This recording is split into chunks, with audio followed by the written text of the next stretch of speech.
라는 제목으로 말씀을 나누겠습니다.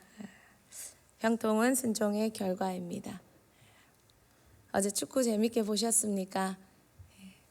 오늘 안 나온 사람들은 다 수상한 사람들이고 조는 분들도 수상한 분들이고 자려고 누웠는데 사람들의 함성이 그리고 사람들의 소리들이 지금 안 찾아봐도 몇 대 몇이다 무승부다 이렇게 느낄 수가 있었습니다.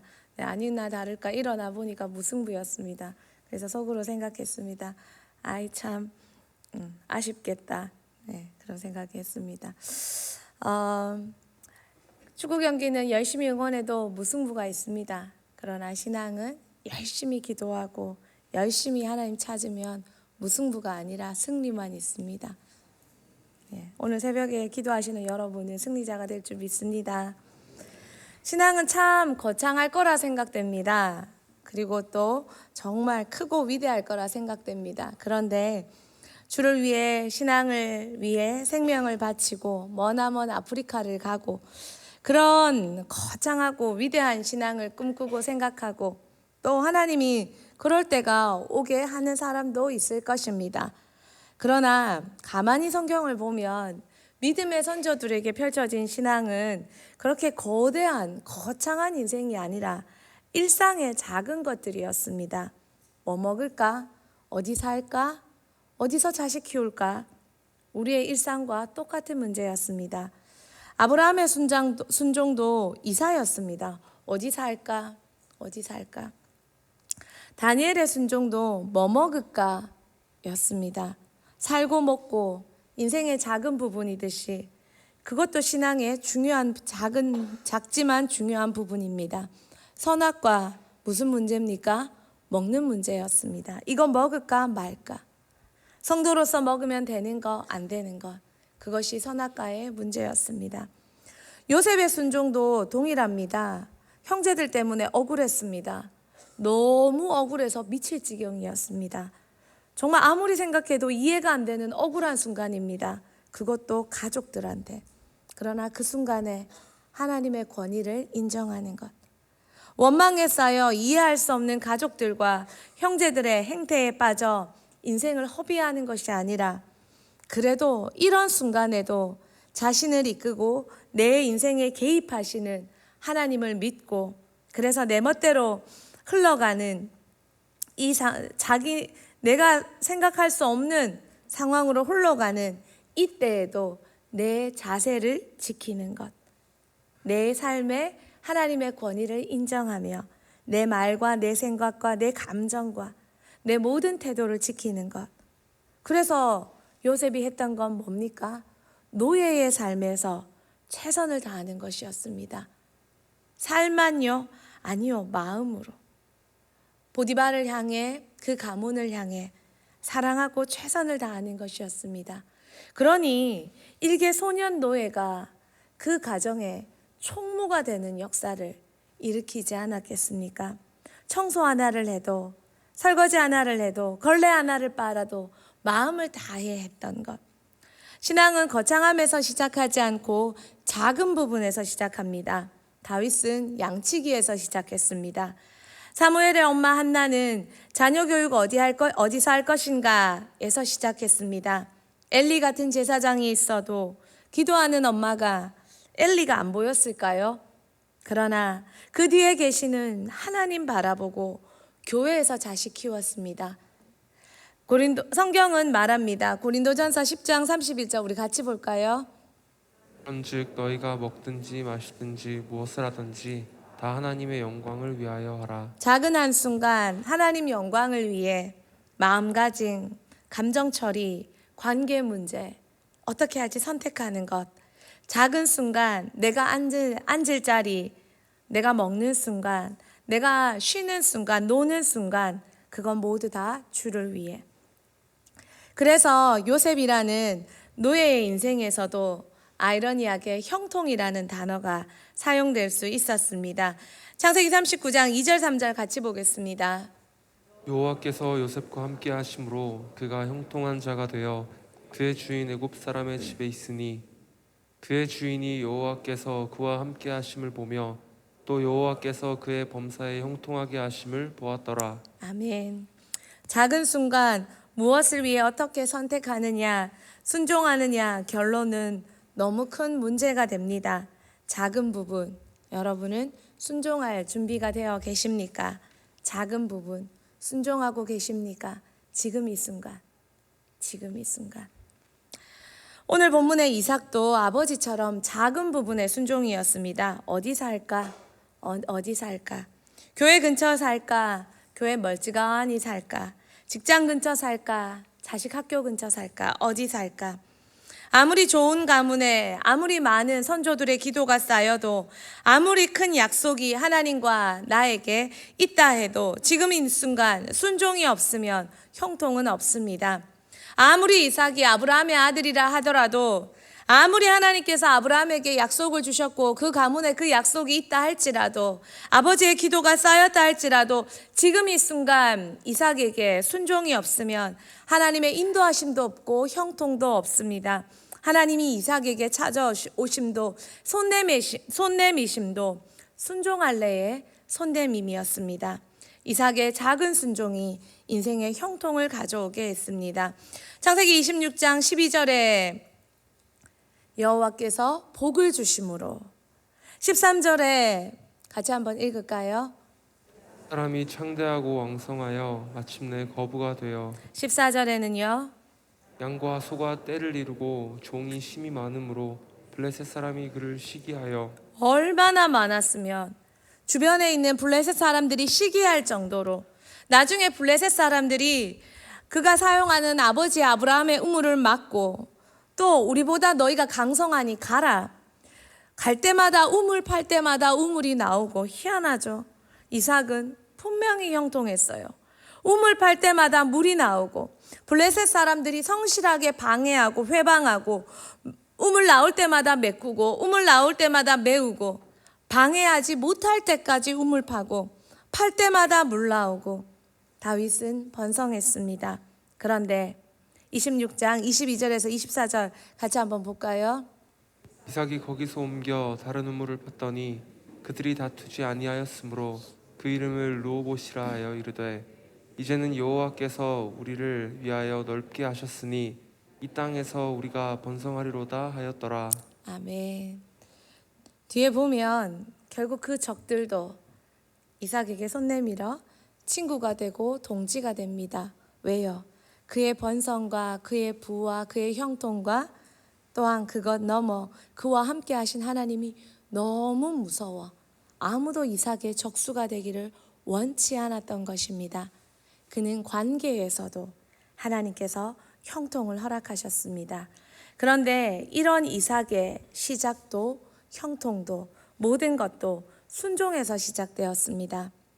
오늘 본문에서 아버지 아브라함처럼 이삭도 이사할 땅, 살 땅 말씀하셨을 때 이삭은 순종했고 순종의 결과 그 쌓인 기도, 그 맺어진 약속 이 모든 것들이 이행되었고 그의 삶에 형통이 나타났습니다. 그것이 오늘 읽은 우리의 본문 2절, 3절, 6절 말씀이었습니다. 우리 같이 한번 선포해 볼까요? 형통은 순종의 결과입니다. 형통은 순종의 결과입니다. 형통은 우리가 그렇게 자녀에게 물려주기를 원하고 우리 삶에 그토록 나타나기를 원하는 형통, 그것은 순종의 결과입니다.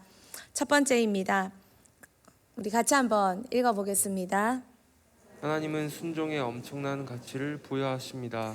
형통은 순종의 결과입니다. 하나님은 순종에 그래서 엄청난 가치를 부여하십니다. 아이들에게 순종을 가르치는 건 쉽지 않습니다. 인간의 본성이 불순종이기 때문입니다. 그대로 두면 아이에게 불순종이 먼저 나타나기 때문입니다. 그래서 순종을 가르치는 건 중요하고 그러나 쉽지 않은 문제입니다. 한 어머니가 아이들과 사막을 통과하고 있었습니다. 갑자기 어머니가 외쳤습니다. 움직이지 마!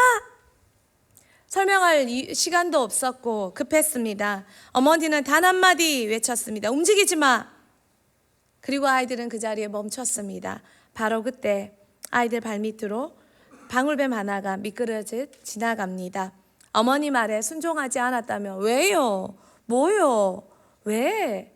라고 토달고 질문했다면 아이들의 생명은 어떻게 되었을까요? 평상시 일상에서 부모의 말에 순종하도록 훈련되어진 아이들은 위기의 순간 살을 수 있었습니다. 하나님도 이 땅을 사는 우리의 생명을 위해 순종의 가치를 부여하십니다. 사단은 맛있게 포장된 죄의 유혹을 가지고 우리의 생명을 너무 많이 호시탐탐 노립니다. 그래서 우리는 하나님 앞에 설명 듣지 말고도 설명 듣지 못하고 알 수 없을 때 하나님의 외침을 들을 때가 많습니다. 가만히 있어. 이쪽으로 가. 움직이지 마. 들어. 그럴 때가 너무 많습니다. 그래서 하나님은 우리에게 순종을 열심히 가르칩니다. 본성대로 살면 우리는 아담의 후예가 될 수밖에 없습니다.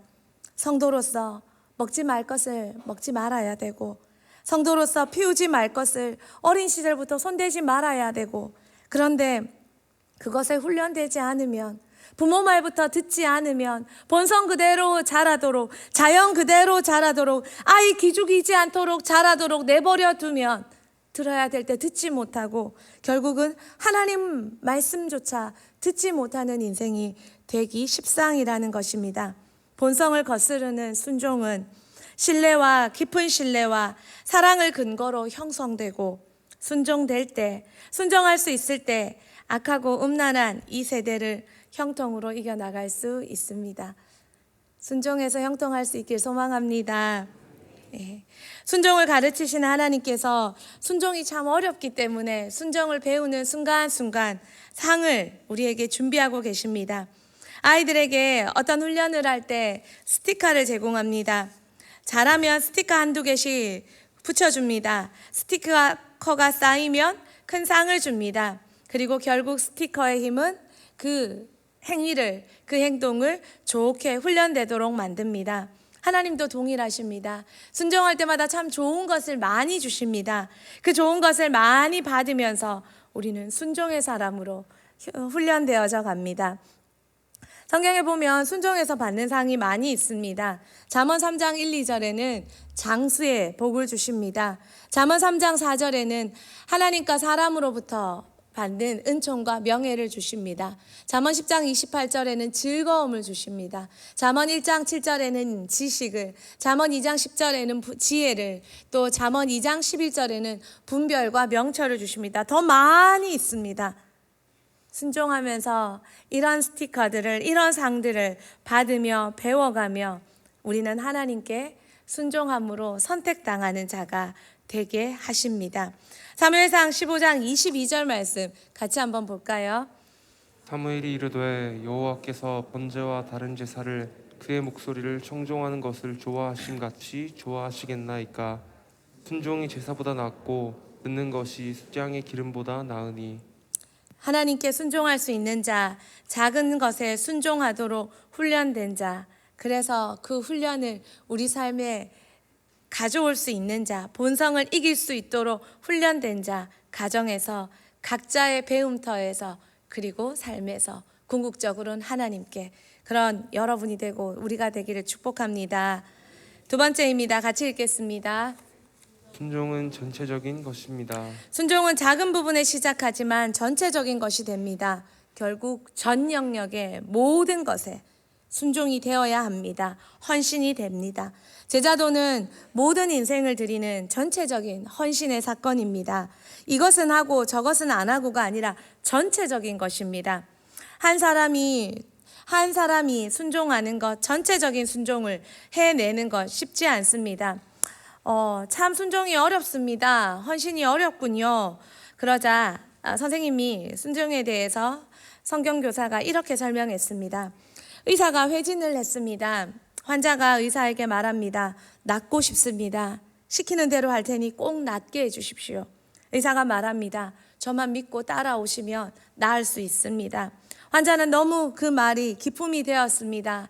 의사는 성실하게 환자에게 약을 처방해 주었습니다. 그러나 약의 양이 많았습니다.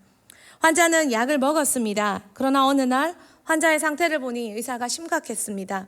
그리고 보고를 받았습니다. 환자가 약을 다 먹지 않습니다. 약 중에서 예쁜 것만 골라 먹습니다. 이 소식을 보고받은 의사가 분개하며 말했습니다. 왜 이렇게 했습니까? 환자가 말합니다. 내가 생각하기에는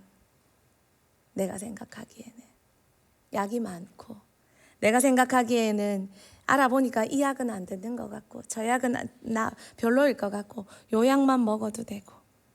환자는 나을까요? 의사의 자신 치유와 쾌유에 대한 자신은 환자에게 이루어질 수 있을까요?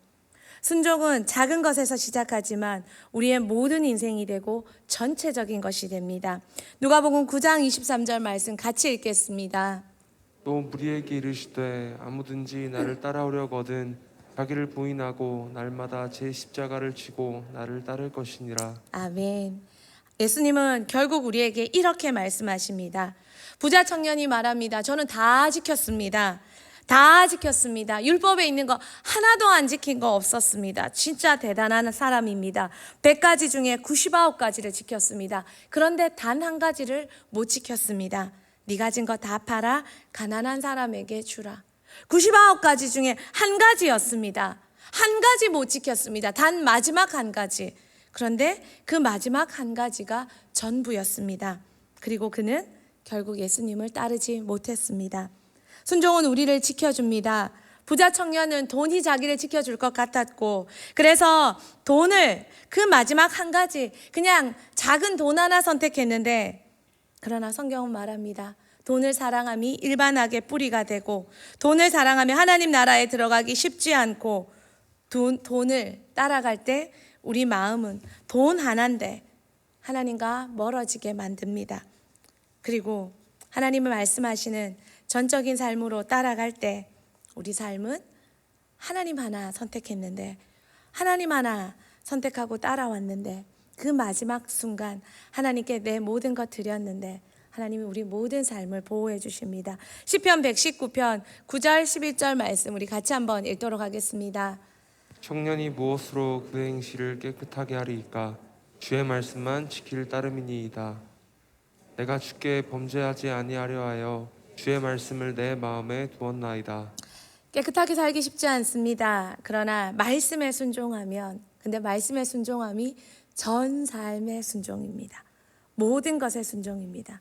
그런데 그렇게 순종할 때 전인격적인 순종, 우리 삶의 전체적인 순종, 그럴 때 우리 삶이 얼마나 안전하게 되고 얼마나 깨끗하게 되고 얼마나 풍성하게 되는지 경험해 본 사람은 압니다.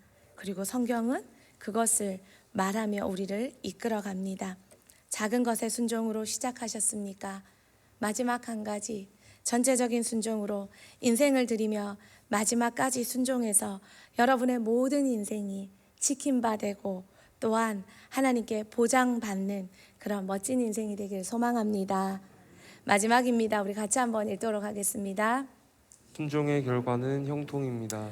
다윗은 순종해서 매 순간 참 어려웠습니다. 사울에게 쫓기고 미움당하고 도망자가 되고, 그러나 인생 전체로 볼 때 목동이 왕이 되는 형통을 경험했습니다. 세계 역사에서 또 하나님의 역사에서 목동이 왕이 되는 건 그 쉽지 않은 인생입니다. 쉽지 않은 삶의 결과입니다. 사람만큼의 성공, 인간의 노력만큼의 성공, 그것은 노력하면 이룰 수 있습니다. 그러나 인간으로 이룰 수 없는 성공, 그것은 하나님의 형통으로만 가능합니다. 하나님은 순종하는 자에게 형통을 주십니다. 욥기 36장 11절 말씀, 오늘 읽는 말씀 많죠? 같이 한번 읽어볼까요? 만일 그들이 순종하여 섬기면 형통한 날을 보내며 즐거운 해를 지낼 것이요. 순종하여 섬기면, 역대상 29장 23절에도 이런 말씀이 있습니다. 솔로몬이 여호와께서 주신 왕위에 앉아 아버지 다윗을 이어 왕이 되어 형통하니 온 이스라엘이 그의 명령에 순종하며. 예. 솔로몬이 왕이 되어 다윗을 이어 왕이 되어 형통하니, 다윗이 솔로몬에게 왕위를 물려주며 한 가지 부탁했습니다. 무엇을요? 열왕기상 2장 1절에서 3절 말씀이 있습니다. 다윗이 솔로몬에게 그가 마지막 유언으로 남긴 말씀입니다. 열왕기상 2장 1절에서 3절 말씀 띄워주실까요? 다윗이 죽는 날이 임박하여 그의 아들 솔로몬에게 명령하여 이르되 이제 내가 세상 모든 사람들이 가는 길로 가게 되었으니 죽는다. 그러니 너는 힘써 대장부가 되고 내 하나님 여호와의 말씀을 명령을 지켜 그 길로 행하고 그 율법과 계명과 율례와 증거들을 모세의 율법에 기록된 대로 지키라. 그리하면 네가 무엇을 하든지 어디로 가든지 형통하고. 아버지는 죽으며 이 유언 남겼습니다. 거대한 나라 이스라엘을 이 청년, 이 젊은 아들에게 맡기고 가며 아버지는 해주고 싶은 말이 너무 많지만 한 가지, 말씀 순종하면 형통하고. 솔로몬의 어느 날까지 참 형통했습니다. 아버지 다윗에 이어 왕이 되었을 때 참 형통했습니다. 그리고 온 이스라엘도 솔로몬의 권위에 순종했습니다. 그때까지 그랬으면 참 좋았을 텐데 그 말씀이 어긋나는 순간 형통도 깨어지고 끝이 났습니다. 여호수아가 모세가 죽었습니다. 모세가 죽을 때가 이르러 모세가 죽었고 여호수아를 남겨두고 참 그 마음이 애통했습니다. 하나님은 청년 여호수아에게 그가 모세가 떠난 자리 그 자리를 지킬 여호수아에게 하나님이 하신 말씀도 동일합니다. 여호수아 1장 7절 말씀 같이 읽겠습니다. 오직 강하고 극히 담대하여 나의 종 모세가 내게 명령한 그 율법을 다 지켜 행하고 우로나 좌로나 치우치지 말라. 그리하면 어디로 가든지 형통하리니. 모세도 다윗도 그의 후계자들에게 나라를 맡기며 부탁했던 것도 순종입니다. 그리고 약속했던 것이 형통입니다. 그들이 아버지로서 선임자로서 리더로서 후계자들에게 소망했던 것, 그들의 형통이었습니다. 왜냐하면 그들이 형통해야 나라가 형통하고 백성들이 형통할 수 있기 때문입니다. 다음 세대가 악하고 음란한 세대에 살아야 됩니다. 그들의 인생에 승리가 없으면 그들이 자신의 삶도 이겨나갈 수 없고 유지해 나갈 수 없고 주를 위해 사는 삶은 고사하고 자기 삶 하나 못 살고 그 누구를 옳은 대로 돌아오게 할 수 있는 인생이 될 수 있습니까? 다음 세대에게 형통한 인생이 정말 필요합니다. 그 형통한 삶을 살아내기 위해 살 수 있기 위해 순종을 함께 가르치는 우리가 되기를 소망합니다. 형통은 순종의 결과입니다. 이 사실을 꼭 기억하는 그리고 이걸 물려주는 저와 여러분 되기를 축복합니다. 우리 같이 찬양하겠습니다.